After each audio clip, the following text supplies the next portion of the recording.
Sean todos bienvenidos a una entrega más de nuestro programa Medicina de Cuerpo y Alma en la tarde de hoy. Hola doctor, buenas tardes, ¿cómo está? Muy bien. Feliz y contenta porque tenemos un programa sumamente interesante. Muy bueno. Muy bueno, que no se lo pueden perder. Tenemos una invitada sumamente especial, la doctora Yesenia Ruiz Rodríguez, médico, cirujano y especializada en colonproctología. ¿Usted había escuchado esa especialidad, doctora? Sí, porque ella está frente a frente a mi oficina, estoy muy familiarizado. Muchos de nosotros no sabemos, desconocemos a qué se dedican estos especialistas de la salud con que contamos en la República Dominicana. Y esta es una grata visita de la cual vamos a nutrirnos todo, tanto el personal médico como ustedes los televidentes que nos siguen cada domingo aquí en Medicina de Cuerpo y Alma. Nos vamos a una pausa comercial y al retornar comenzaremos con la entrevista en la tarde de hoy.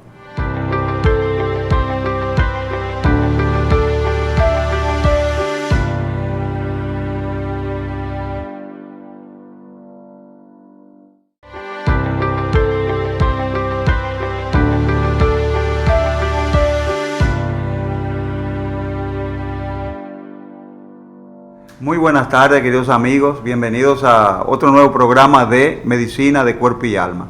Buenas tardes, doctora. Hola, doctor. Buenas tardes. ¿Cómo está usted? ¿Todo bien? Usted sabe que tenemos una invitada muy especial hoy, la doctora Yesenia Ruiz Rodríguez, médico, doctora, coloproctóloga. Y vamos a publicar sus números para los que quieran hacer un contacto con ella y tener una consulta. Así que bienvenida a nuestro programa, doctora.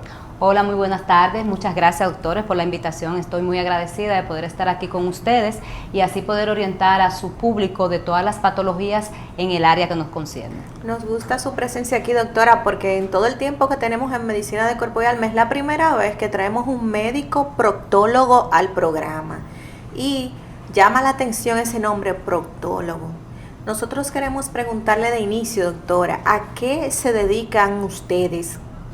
¿Qué abarca esa especialidad de la medicina?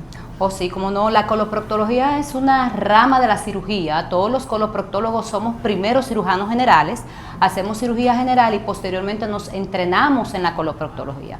Y la coloproctología se encarga de todas las patologías benignas y malignas del colon, el recto y el ano, en un enfoque clínico, pero también quirúrgico. Y no es solamente a usted que le cae la duda, doctora, porque muchos pacientes llegan en ocasiones un poco confundidos, piensan que el proctólogo ve la próstata, y no, es el urólogo, pero estamos para poder orientarlos. Es decir, no es muy frecuente que haya muchos proctólogos a nivel nacional, pero sí estamos bien ubicados y estamos a la disposición de todos ustedes para poder ayudarlos con sus problemas. La palabra confunde, proctología, y confunde como con próstata. Sí, pero procto viene del latín. Recto. De recto, exactamente. Así es, doctor. Es la parte terminal del intestino grueso, el que abarca el sigma, todo eso. ¿Ustedes también se ocupan del colon transverso y del colon ascendente? Sí, mi doctor, todo el colon derecho, el transverso, el colon izquierdo, el sigmoides, el recto y el ano. Y el ano. Así es, doctor. Que en el ano el epitelio cambia, es decir, la piel es diferente, por decirlo así, decir algún nombre, la piel del intestino por adentro es una piel diferente al intestino por afuera. Sí. El ano tiene una piel que es la misma piel, el epitelio queratinizante, ¿no? Epidermoide. Y eso da asiento a muchas enfermedades que usted va a mencionar, como es la enfermedad del papiloma. Así es. Doctora, ¿y ustedes ven tanto hombres, mujeres y tal vez niños? ¿La especialidad abarca cualquier género? Nosotros estamos especializados, claro que sí, para ver a hombres y mujeres. Habitualmente nuestra especialización es en adultos. Ya cuando necesitan que un niño sea evaluado por nosotros, estamos de la mano del gastroenterólogo pediatra o del cirujano pediatra cuando amerita que nosotros hagamos alguna evaluación. Y es cuestión más de la medicación que otra cosa, porque usted sabe, doctora, que los niños tienen una forma de medicación por kilogramo de pesos y es más especializada de los pediatras. Es más de adultos. Así es. ¿Y cuáles son esas enfermedades, doctora, más frecuentes por las que acude un paciente a su consultorio? Bueno, en nuestro país es muy frecuente que consulten por problemas de estreñimiento. Esta patología la compartimos mucho con el gastroenterólogo debido a que los pacientes llegan mucho también por esa vía.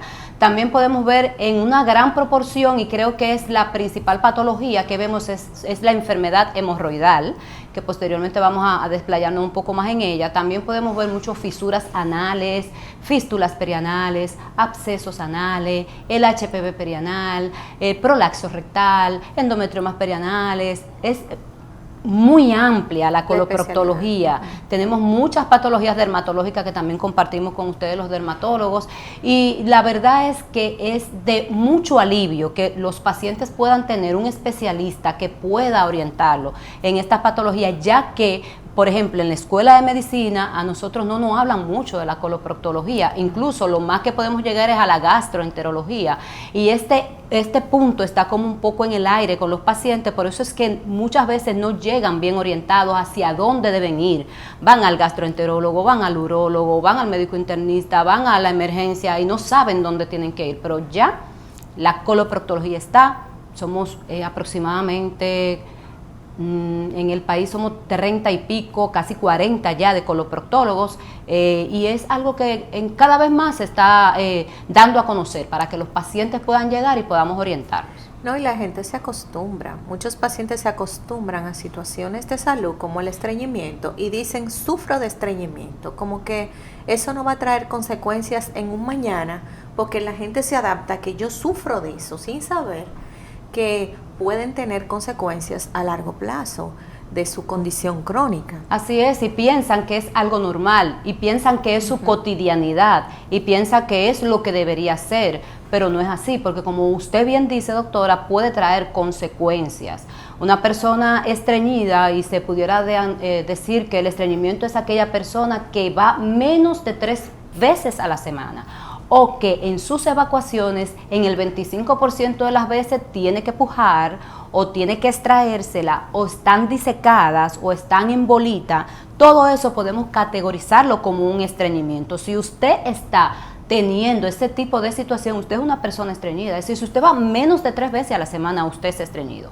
Y esto puede traer múltiples consecuencias. La enfermedad hemorroidal por el pujo constante al evacuar puede presentarse. Fisuras anales por el esfuerzo y el trauma en el canal anal por las heces disecadas, que corta, fisura al paciente, puede presentarse. Y como consecuencia un sinnúmero de cosas, de patologías, porque una herida en el ano infectada puede traerte un absceso, un nacido, así para que me entiendan, y posteriormente entonces puede presentarse una fístula perianal como consecuencia. Es decir, incluso los pacientes cuando me llegan a la consulta y me dicen, mire doctora, yo tengo esta condición y quiero operarme, yo ok, lo investigo, le hago su historia clínica, y si el paciente es estreñido no se opera, doctor, hasta que el paciente no mejora su estreñimiento, nosotros no lo operamos, porque los resultados no van a ser los más favorables. No. El paciente se inflama, se dura mucho para poder evacuar, hay sangrado, los puntos se abren. Es decir, tenemos que tener conciencia, y la gran mayoría de los pacientes que llegan a la consulta con estreñimiento simple y llanamente mejoran la condición con el cambio de dieta y con la ingesta de agua. Nuestro país es un país muy caluroso. La gente no toma agua, muchas veces no tiene el hábito de tomar agua, no tiene el hábito de hidratarse, no tiene el hábito de hacer ejercicio, y el sedentarismo, mejor ni hablar. Entonces, inmediatamente nosotros concientizamos al paciente de que debe iniciar la ingesta de agua a mínimo 2 o 3 litros de agua por día, dependiendo del paciente, del índice de masa corporal, de sus condiciones como tal. El paciente comienza a evacuar mejor, comienza a tener menos dificultad, tiene las heces menos duras, empiezan a ser más blandas, y como consecuencia siente mejor su salud, porque esto trae consigo, mi doctor, y usted debe de saberlo, que incluso hasta la piel le cambia al paciente, el pelo se le cae, las uñas se le ponen quebradizas, las mujeres tienen dificultad para poder tener relaciones porque le molesta, le duele, tienen dispaneuria. Entonces, el estreñimiento como tal es una patología que, como usted lo introdujo, la gente piensa que es algo normal, que es su normalidad, que es su cotidianidad, y dicen yo soy estreñido, pero es algo que se puede mejorar, porque la gran mayoría, simple y llanamente, mejorando el estilo de vida, cambiando la dieta de una dieta alta en carbohidratos a una dieta alta en fibra, y teniendo un aumento de la ingesta de agua, todo esto se puede mejorar. Y la gente recurre a muchos métodos para poder ir al baño. La gente usa la automedicación, la gente va a la farmacia, la gente hace té, la gente prepara jugos que se acostumbran a tener que utilizar cosas para poder ir al baño. Ay, doctora. No, yo no me imagino los cuentos que usted ha de tener yo mejor de lo que la digo. gente hace para poder ir al baño. Pero yo he oído cosas de TS, de cosas. Entonces, la gente retrasa su mejoría por buscar soluciones que a la larga ellos saben que no hay, de por sí no va a dar resultado, y yo sé que deben de llegarles crónico, con hemorroides crónica y con complicaciones que se pueden haber evitado si el paciente consultara con tiempo su molestia, porque ir al baño debe ser algo normal como todo el mundo. Así es. Doctora, ¿puede una persona sin estreñimiento sufrir de hemorroides? Claro. ¿Y qué diferencia habría entre hemorroides internas y hemorroides externas? Muy bien, doctor. Es una pregunta que muchos pacientes la hacen y es que llegan diciendo, pero es que yo no soy estreñido y tengo muchos años sufriendo de hemorroides. Las hemorroides, para introducirlas, son un tejido normal que está en el canal anal. Todas las personas que tenemos bipedestación, andamos en 2 pies, todos tenemos hemorroides. Es un tejido normal en el ano, es un conjunto de arterias y venas, tejido conectivo, que se encuentran en el canal anal o cojinetes anales, que cuando se enferman, que cuando el paciente tiene síntomas, que cuando el paciente sangra, le duelen, se prolaxan, se trombosan, que le pica, entonces ahí se convierte en la enfermedad hemorroidal. Y las hemorroides son internas y son externas, dependiendo si están por encima de la línea dentada, que es una región anatómica en el canal anal, o por debajo de la línea dentada, que entonces ya son externas. Y se presentan de diferentes formas. Y puede tener una persona, claro que sí, hemorroides sin tener estreñimiento, porque hay otros factores predisponentes, como son el embarazo, la obesidad, el sedentarismo, la dieta, como mencioné anteriormente, baja en fibra y alta en carbohidratos, el aumento de la presencia de levantar cosas pesadas constantemente, estas personas que van al gimnasio y se la matan. Yo he tenido pacientes que hacen una crisis de hemorroides trombosadas simple y llanamente porque está acostumbrado a hacer 25 sentadillas, pero ese día hizo 100. Porque quería, ¿verdad?, demostrarse, no sé, y llegan por el aumento, por el pujo de la presión intrarrectal con una crisis de hemorroides. Personas sedentarias que duran mucho tiempo sentadas, muy frecuente en personas de oficina que no se mueven, el estrés, es decir, un sinnúmero de factores predisponentes pueden hacer que el paciente tenga hemorroides internas o externas, dependiendo de la presentación que en su momento se presente. ¿Y cuándo una persona debe operarse de hemorroides? ¿Cuándo acudir al médico? Cuando, a pesar de todas esas medidas que usted bien ha dicho, ¿cuándo debe operarse una persona de hemorroides? La gente llega a la consulta con mucho miedo. La cirugía de hemorroides está, por así decirlo, entre comillas, satanizada. La gente le tiene mucho miedo y porque duele. Y porque también le dicen no te operes que va a volver, pero todos esos mitos lo podemos aclarar explicándole al paciente, concientizándolo al paciente que vivir con hemorroides no es una normalidad. Usted no tiene por qué sufrir todo el tiempo, usted no tiene por qué tener el susto de que sin usted darse cuenta va a sangrar, que de repente usted está sentado y cuando se va a parar está sangrando, porque el sangrado de las hemorroides internas al paciente no le duele, el paciente no se da cuenta y el paciente sangra sin darse cuenta, y es un susto para usted tener que vivir con eso, tener que estar entrando el prolaxo que en algunos pacientes se presentan, y de repente la gente solamente por el temor entiende que tiene que vivir así, y no es así. Las hemorroides tienen indicaciones quirúrgicas específicas y no todos los pacientes se operan, doctor. Solamente un 10% de los pacientes que llegan a nuestra consulta con enfermedad hemorroidal se opera. Pareciera poco, pero lo que pasa es que es muy frecuente. De cada 10 pacientes, solo uno se opera. Y es que solo los pacientes que tienen hemorroides internas grado 3 o grado 4, que ahora voy a detallar a qué me refiero, y aquellos pacientes que tienen hemorroides mixtas, tanto de adentro como de afuera, que hacen crisis a repetición, a pesar de estar llevando tratamientos adecuados, entonces estos pacientes son llevados a cirugía y posteriormente pueden tener una mejor calidad de vida. Doctora, ¿y estas hemorroides pueden darle anemia al paciente? El paciente con hemorroides así de mucho tiempo que sangran, en cuando van al baño, porque ellos mismos saben y dicen, no, porque cada vez que yo voy al baño, es que yo sufro de hemorroides. ¿Pueden desarrollar una anemia crónica ellos por ahí? Claro que sí, doctora. Hemos tenido pacientes que llegan chocados a la emergencia por un sangrado hemorroidal, hasta tal punto de que hemos tenido que transfundirlos antes de llegar a cirugía. Y es muy frecuente en los hombres que callan, no dicen, sangran y duran mucho tiempo sangrando. Y claro que sí, pueden anemizar porque, como le mencioné al inicio, las hemorroides son una comunicación arteriovenosa y se cataloga un sangrado arterial al momento de que las hemorroides comienzan a sangrar. Y se convierte en una emergencia. Estos tipos de pacientes que llegan con esta presentación clínica de sangrado abundante, hay que llevarlo a cirugía de emergencia para poder salvar su vida, transfundir y hacer el procedimiento. Dios mío, pero hay que evitar eso, doctora, hay que evitar esa situación. Hay que ir al médico, señora, hay que chequearse.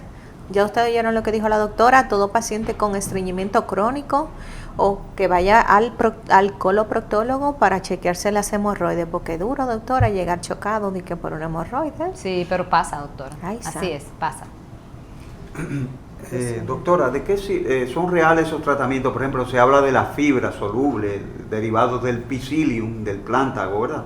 Eso funciona. Hay también muchos supositorios, muchas pomadas, de todas las casas comerciales tienen.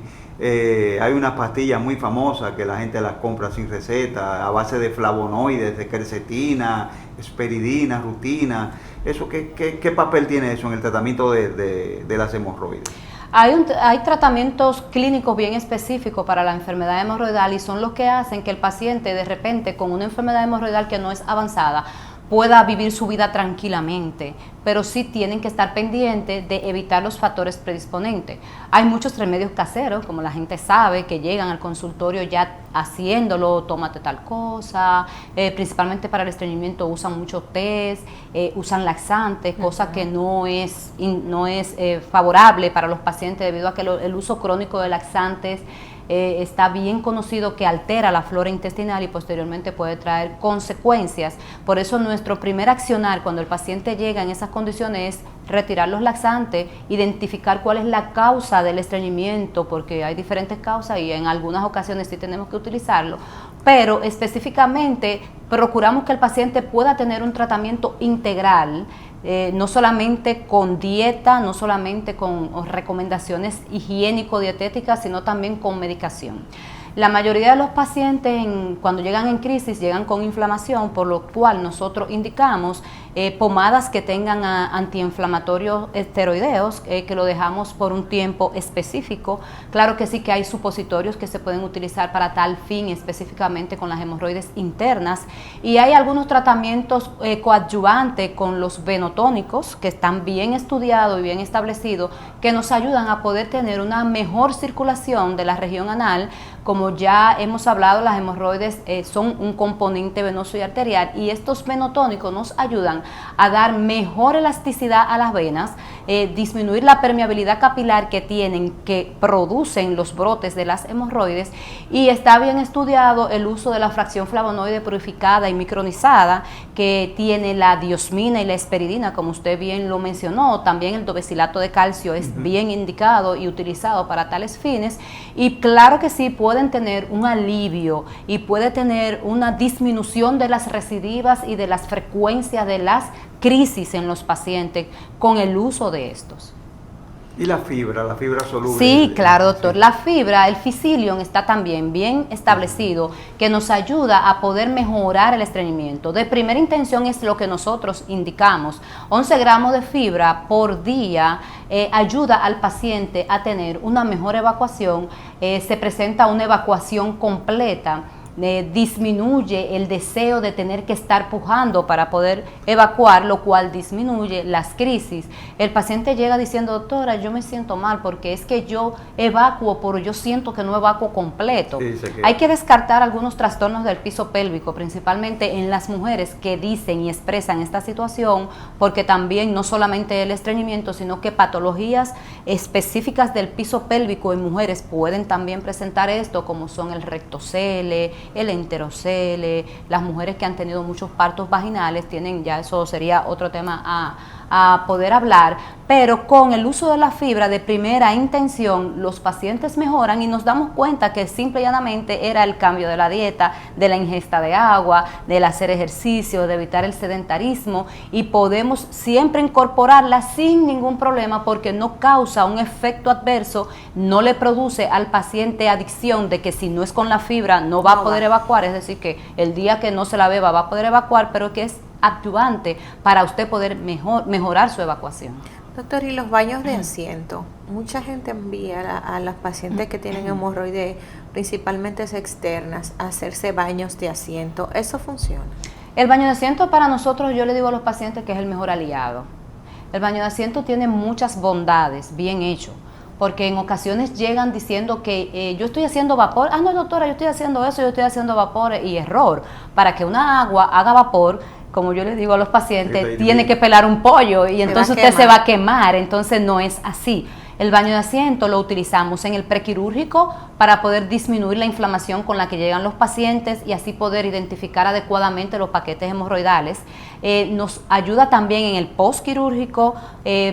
Yo particularmente me gusta mucho la sal en el baño de asiento porque nos ayuda a disminuir la inflamación, a bajar el edema, a mejorar la cicatrización del paciente, a mejorar lo que es la granulación de la herida en aquellos casos que la herida está abierta. Aparte de eso, tiene una bondad que es de las mejores, que produce vasodilatación y por lo tanto relajación de la musculatura de la región anal, y el dolor postquirúrgico mejora muchísimo. El paciente que en una cirugía anorrectal de hemorroides específicamente no hace el baño de asiento, no le va bien. A diferencia de aquel que hace el baño de asiento, le va súper bien, porque inmediatamente evacua, que es el momento que es un poco más difícil para el paciente, el dolor y la molestia mejora. Ellos dicen, doctora, yo no quiero salir del baño de asiento porque es que me siento muy bien. Un baño de asiento bien hecho, adecuadamente hecho, es lo mejor que le puede pasar a un paciente que tiene patologías anorrectales, tanto en el prequirúrgico como en el postquirúrgico. Y el paciente no debe tomar el vapor,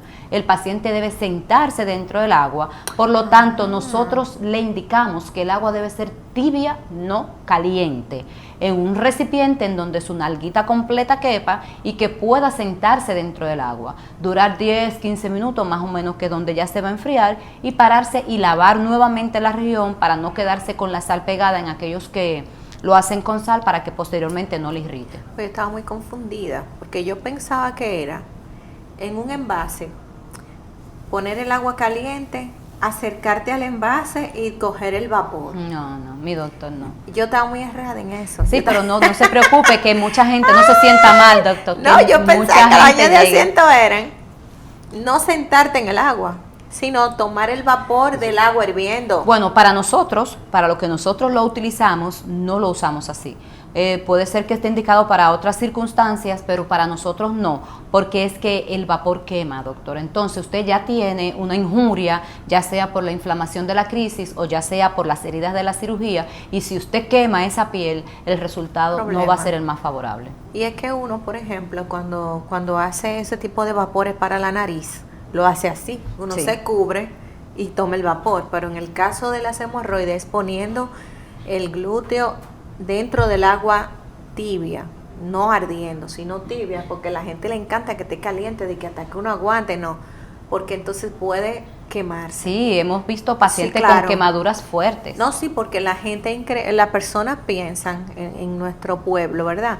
Que mientras más caliente y más tu aguante, mejor. Y no es así, eso no es lo que se busca. No es así es, doctora. Gracias, doctora, porque me sacó de esa duda. Doctora, usted habló de que el síndrome hemorroidal era la primera causa de consulta en frecuencia. ¿Cuál sería la segunda causa? ¿Cuál es lo más frecuente después de las hemorroides y todo esto? Después de las hemorroides, lo que vemos con más frecuencia son las fisuras anales. Las fisuras anales son literal, como yo le digo a los pacientes, una cortada en el ano. Hágase de cuenta que usted se cortó un dedo, así mismo usted está cortado en el ano. La mayoría se presentan en el canal anal y aproximadamente pueden tener hasta 1 centímetro de largo dentro del canal anal. Cuando nosotros examinamos los pacientes vemos solamente el extremo inferior, porque en el primer chequeo habitualmente no le hacemos tacto rectal por el dolor. Pero está bien establecido que la fisura como tal puede estar hasta 1 centímetro por encima del canal anal. Las principales causas que pueden producirse son el traumatismo directo en lo que es el canal anal, principalmente con las evacuaciones, con el estreñimiento, con las heces duras, pero también con la diarrea. Hay pacientes que con diarreas explosivas y episodios de diarreas constantes pueden fisurarse. La piel del ano, que es una piel muy delicada, una de las pieles más delicadas de nuestro cuerpo es la piel de la región anal, y esta cortada, si no hace un tratamiento oportuno, adecuadamente, en el tiempo correcto, puede convertirse en una fisura, que es lo que estamos hablando. Y la sintomatología clásica de esta es el dolor post-evacuatorio, un dolor que en ocasiones impide que el paciente evacúe por el miedo.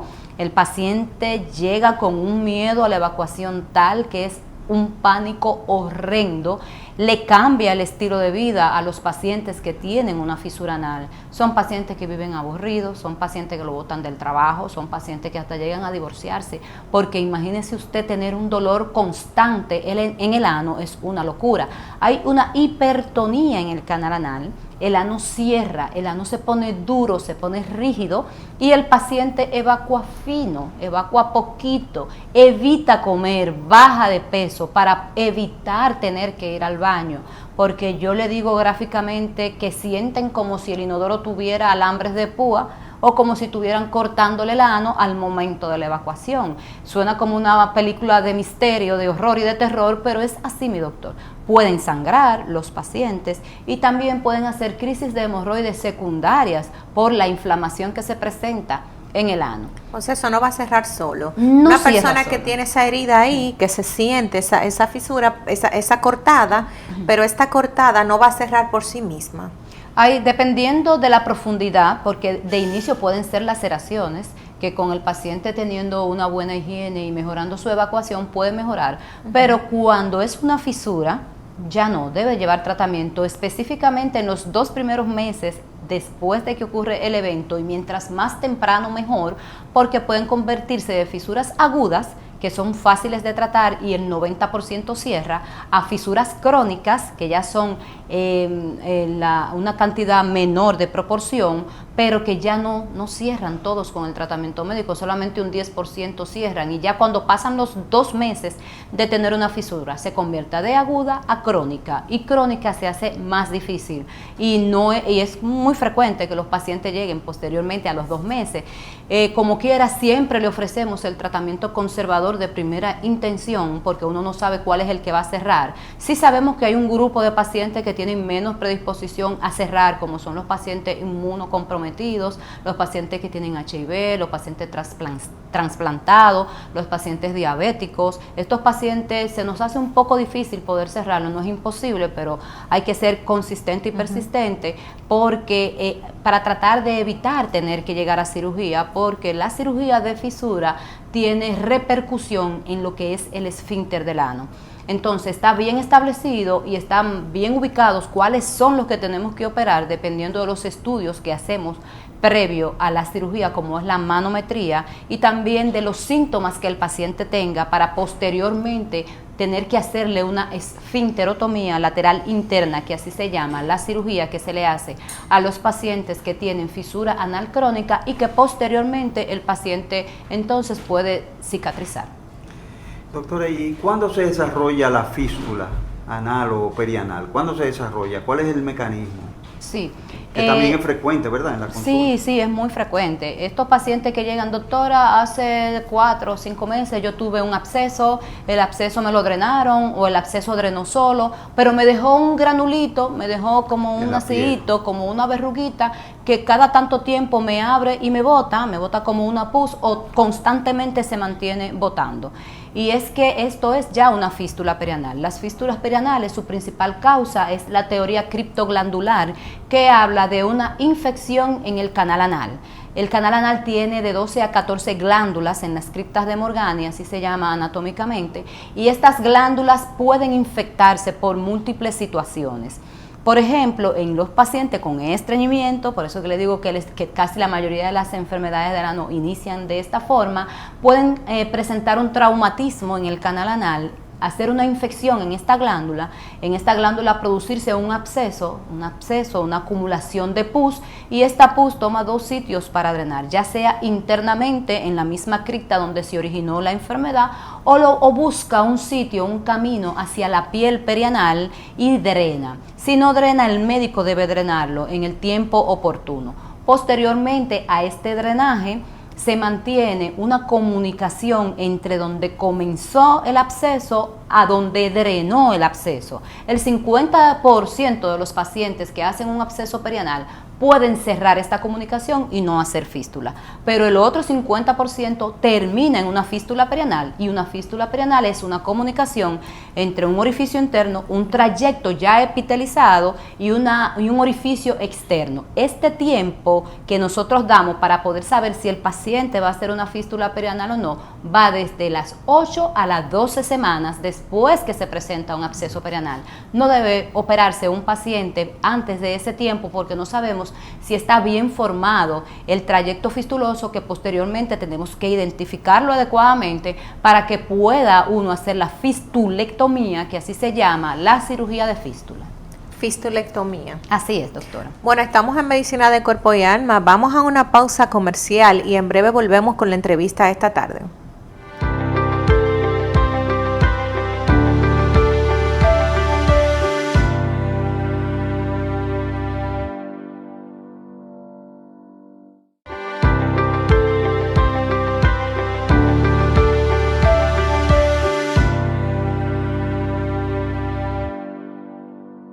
Estamos aquí en Medicina de Cuerpo y Alma. En la entrevista de esta tarde gozamos de la presencia de la doctora Yesenia Ruiz, médico, cirujana, coloproctóloga, con la cual estamos disertando diversas enfermedades que afectan el intestino, el colon y demás.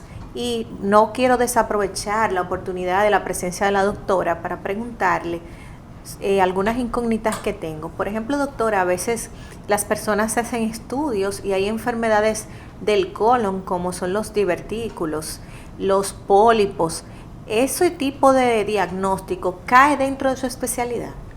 Claro, doctora, sí, nuestra especialidad está entrenada para realizar colonoscopías. No todos nosotros las hacemos, pero hay un grupo de coloproctólogos que en su expertise hacen colonoscopía. La colonoscopía es un estudio diagnóstico y también terapéutico, porque a través de él el coloproctólogo o el gastroenterólogo puede hacer extracción de tumores, de pólipos, de algún tipo de presencia de alguna enfermedad, y este estudio es de mucha utilidad, ya que el colonoscopio nos diagnostica enfermedades como la enfermedad diverticular, que en algunos pacientes es muy molesta. También nos diagnostica pólipos, que pueden hacer el diagnóstico preventivo para el cáncer de colon, es decir, que es sumamente importante, específicamente los pacientes que tienen algún antecedente familiar, algún antecedente de que en su familia ya le quitaron pólipos, o algún antecedente de que tuvo cáncer de colon, algún familiar,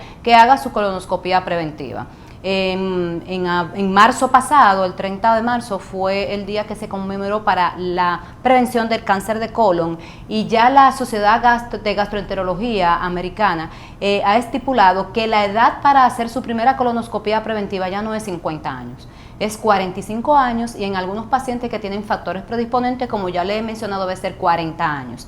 Es decir, que si usted no se ha hecho colonoscopía preventiva y está dentro de ese rango de edad que yo estoy mencionando, ya debería pensar en hacer su primera colonoscopía para poder hacer así la prevención del cáncer de colon, porque dependiendo del tipo histológico que presente el pólipo que le quiten, usted tendrá más predisposición o no para presentar cáncer de colon en un futuro. Porque hay pólipos benignos que no tienen problema, pero otros pólipos que pueden presentar después cáncer. Así es, doctora, así es. Y con respecto, doctora, al virus de papiloma, el doctor y yo hablábamos mucho de eso, del papiloma humano y las verrugas que salen alrededor perianales. Siempre, como yo trabajo transmisión, me gusta tener la precaución de todo paciente que tiene verrugas perianales ser visto por el proctólogo, porque tengo siempre la duda si las verrugas van a estar solo localizadas en piel, que es hasta donde yo puedo llegar, o si dentro se pudiera entonces el paciente, aunque no se sienta nada, tener algún crecimiento. ¿Ustedes cómo logran visualizar esa parte? ¿Qué método diagnóstico usan? ¿Y cuál es el manejo del proctólogo en esta pandemia, digámoslo así, de virus de papiloma que nos afecta a todos independientemente de nuestra preferencia sexual? Así es.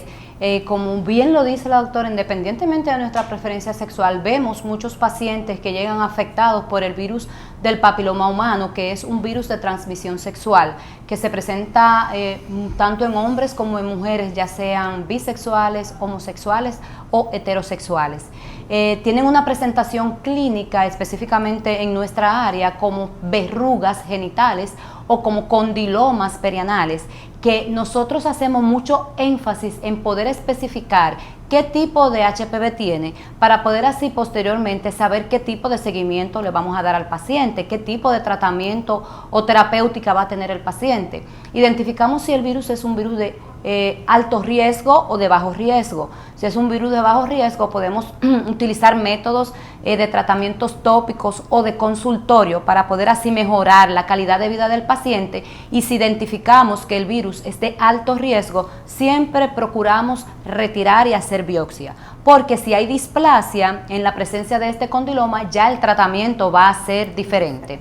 Siempre que tenemos una mujer con HPV en su cuello uterino y esta paciente tiene algún factor predisponente, es de mucho rigor, de mucha importancia que esa paciente también sea vista por el coloproctólogo, y así también hombres que tienen sexo con otros hombres y que tienen también algún factor predisponente deben ser vistos por el coloproctólogo, o pacientes que han tenido la presencia de condilomas o verrugas genitales anales, por como usted bien lo dice, está la incógnita de que si el condiloma solamente está afuera o si también está adentro.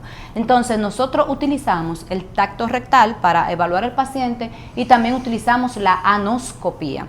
La anoscopía es un estudio endoscópico en donde utilizamos un anoscopio descartable o reusable para poder ver dentro del canal anal, no solamente tocar, sino ver, y así poder descartar si hay lesiones en lo que es el canal anal. En el break estábamos hablando de que el virus del HPV es un virus que tiene mucha predilección por el epitelio de transición, por eso es que es frecuente en el cuello uterino de la mujer, que también tiene ese epitelio de transición, pero también ese mismo epitelio lo podemos ver en el canal anal. Y no es tan común que de repente uno pueda ver que esté adentro sin haber tenido relaciones anales, pero sí se puede presentar que sin usted en ningún momento de su vida haya tenido relaciones sexuales anales o anorreceptiva, usted pueda presentar la presencia del virus del HPV dentro del canal anal, y los pacientes llegan con confusión de que ¿por qué usted me está diciendo que yo tengo HPV anal si yo nunca he tenido relaciones anales? Pero por lo que le estoy explicando puede presentarse. Entonces sería de rutina estos pacientes que presentan HPV genital, HPV en el cuello uterino, HPV en la región perianal, también hacer una anoscopía para descartar que tenga HPV dentro del canal anal. Porque si se junta que usted tiene HPV dentro del canal anal y a esto se suma que usted tiene un HPV de alto riesgo, usted es un paciente con un alto riesgo, válida la redundancia, de presentar cáncer de ano. Entonces, por eso debe hacerse la prevención cuando identificamos estos pacientes en hacer el Papa Nicolau anal, que también existe. No solamente está el Papa Nicolau genital en las mujeres, en la vagina y en el cuello uterino, que lo hace el ginecólogo. Que lo hace el ginecólogo a través de un espéculo. También está el Papa Nicolau anal, que lo hacemos nosotros a través de una anoscopía.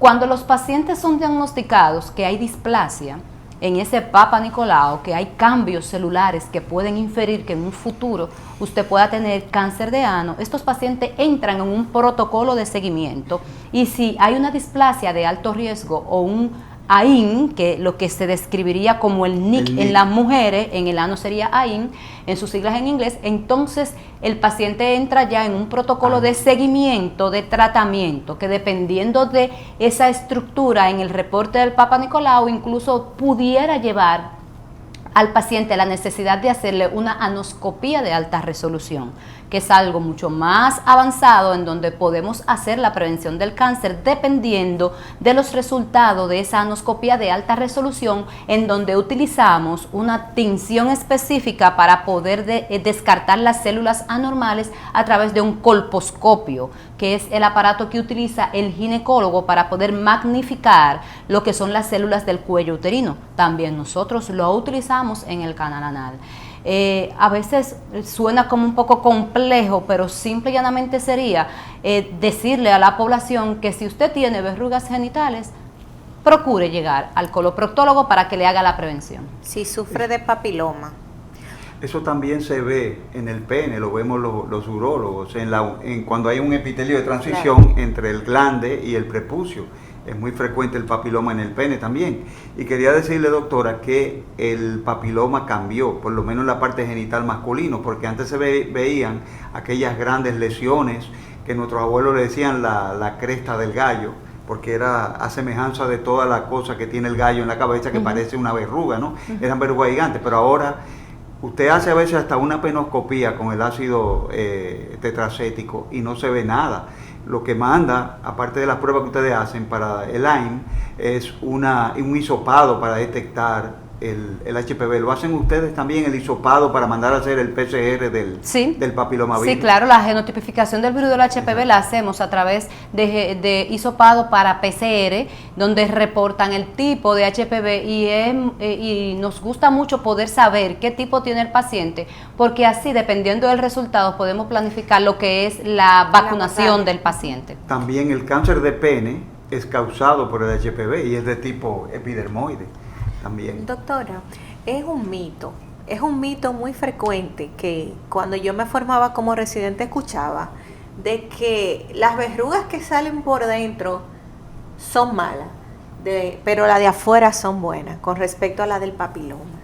Pero yo siempre tipifico, no importa que tenga afuera o dentro, que aunque papiloma estamos, porque a mí me toca la de fuera y me he encontrado virus de alto riesgo, 3, 4, 5 serotipos del virus de papiloma de alto riesgo en verruguitas simples de vulva y también en región aquí púbica. Tenía siempre yo ese conocimiento de que no son verrugas benignas porque están afuera. Si te hace el papá Nicolau, pues resulta que no tienes displasia y son benignas. Sin embargo, lo que nos va a decir a nosotros si son un serotipo que después nos va a dar cáncer o no es donde salgan, sino el tipo que la persona aporta, que es, claro, lo que va a determinar el abordaje, como dice la doctora. También es bueno aclarar eso, de que no importa dónde le salga la verruga al paciente. Usted sabe que este programa lo ven médicos, tenemos una gran comunidad de médicos que nos ven. Es que no importa si es por fuera, hay que siempre ver qué serotipo de papiloma, porque a veces no vienen uno, usted sabe bien que vienen varios en un estudio. Si es de alto riesgo la verruga, no importa si está por fuera o si está por dentro. Y lo que pasa, doctora, es que la mutación del virus ha cambiado mucho debido a la presencia del mismo y la alta incidencia del virus del HPV a nivel mundial. Se dice que ya la población mundial, aproximadamente el 85% de la misma, tiene o padecerá virus del HPV. Debido a la alta incidencia de la mutación en el virus ha cambiado mucho. Y por eso vemos que en un mismo paciente podemos tener múltiples presencias de serotipos del virus y que hay que identificar, como usted bien dice, si es de alto riesgo, porque no solamente dentro, sí está bien relacionado, del que se va dentro de la mucosa, tiene como una alta incidencia de que sea de alto riesgo, pero afuera, claro que sí, lo vemos a cada rato que es de alto riesgo. Claro que sí, me ha pasado. Y me ha pasado que lo he mandado a tipificar y resulta, a mi sorpresa, de que el paciente viene con un virus oncogénico y hay que darle un seguimiento, un seguimiento estricto. Verruga que ustedes los dermatólogos le dicen fibroepitelioma. No, son cosas diferentes. Hay muchas veces por el sobrepeso, los pacientes pueden tener fibromas blandos, que son verruguitas que cuelgan entre las piernas. Siempre hay que hacer diagnósticos diferenciales porque la gente se asusta mucho cuando se ve una verruga genital. Pero si usted se afeita las axilas y tiene, vamos a decir, un ojo de pescado aquí, una verruga, y con eso mismo se afeita ahí abajo, puede tener una contaminación y usted no tiene virus de papiloma tipo sexual oncogénico, sino que usted tiene una contaminación. Se ve mucho en niños con ojo de pescado en la mano, que se bañan y se lo llevan a sus genitas y las mamás se asustan porque piensan que han sido violados o que han tenido alguna manipulación y realmente es una contaminación. Por eso es que hay que acudir al médico siempre, no estar buscando en Google, en Internet, desde que se ven cualquier lesión, hacer un mundo. Y el paciente se preocupa y es una forma de hacerse daño el estar autodiagnosticándose para estar sufriendo y que después le digan no, no era eso. No era eso, así Pero es. sí, yo me he aliado mucho de la proctología porque el paciente hay que darle seguimiento, porque esas medidas tempranas evitan cáncer en los pacientes. El paciente no se puede quedar solo con un diagnóstico. Hay que, si no lo tiene el de alto riesgo, vacúnese. Porque hay vacuna para adultos, doctora. Claro. ¿No hay vacuna para el papiloma? Sí, claro que sí. Antiguamente, bueno, sí se presenta porque en el programa de vacunación nacional ya las niñas están vacunadas con el virus del HPV, está cubierta por el Estado. Últimamente ha llegado, no voy a decir casa comercial, pero sí tenemos ya una vacuna que tiene más serotipos, tiene 9 serotipos, de los más específicos para prevenir el cáncer, que si el paciente se vacuna en el momento adecuado, incluso hasta el que tiene HPV, identificando que no tenga esos serotipos, puede vacunarse y así hacer la prevención del cáncer que este virus puede producir. ¿Ha bajado la estadística, la incidencia de cáncer anorrectal, cervical, bueno, en su caso el cáncer anal, ¿no?, que es por HPV? ¿Ha bajado la incidencia? ¿Se han hecho estudios de eso en nuestro país o en los otros países? Bueno, estadística no de nuestro país, pero entiendo que sí debe haber quizás en el oncológico, no lo he revisado, pero sí sabemos que el cáncer cérvico-uterino específicamente ha disminuido drásticamente debido a la prevención del Papa Nicolau y debido a la prevención con la vacuna. En la mujer, el cáncer de colon, bueno, también en el hombre, es el tercer cáncer a nivel mundial. En el hombre solamente lo precede el cáncer de próstata y el cáncer de pulmón, y en la mujer el cáncer de mama y el cáncer cérvico-uterino. Con respecto a su pregunta, el cáncer cérvico-uterino está bajando y es muy probable que el cáncer de colon cambie a segundo y el cérvico-uterino a tercero, ya que ha disminuido muchísimo el cáncer cérvico-uterino debido a la prevención que se está haciendo con los Papa Nicolau y con la vacunación. Excelente. Doctora, ¿algún mensaje a nuestra población, que ya vamos casi prácticamente a finalizar el programa? ¿Algún mensaje para los hombres que no tengan miedo de chequearse? En sentido general, me gustaría agradecerles a ustedes por la distinción que han hecho para invitarme a su programa. Sé que a sus audiencia va a ser de mucha orientación y de mucha ayuda, que sepan que el coloproctólogo existe, que somos médicos que pueden tratar todas estas enfermedades que hemos hecho en el día de hoy. Y si pudiera dar un mensaje así final, específicamente lo haría en torno a mejorar el estreñimiento. Que si usted mejora su condición de evacuación, la mayoría de las enfermedades anorrectales pueden ser prevenidas. Y si ya tiene alguna condición, tratar de ir a su coloproctólogo de confianza para poder hacer un tratamiento adecuado y oportuno. Excelente. Bueno, excelente. Bueno, doctora, muchas gracias. Para nosotros ha sido un placer y un privilegio tenerla aquí. Espero que se repita otras veces con otros temas que no hemos agotado, ¿verdad?, dentro de su área. Y a ustedes, queridos amigos, también muchas gracias por haber estado con nosotros aquí en otra entrega más de Medicina de Cuerpo y Alma, todos los domingos de 2 a 3 aquí en Cinevisión Canal 19. Pueden seguirnos también en YouTube como Medicina de Cuerpo y Alma y en Instagram también. Así que muchas gracias, nos vemos el domingo próximo.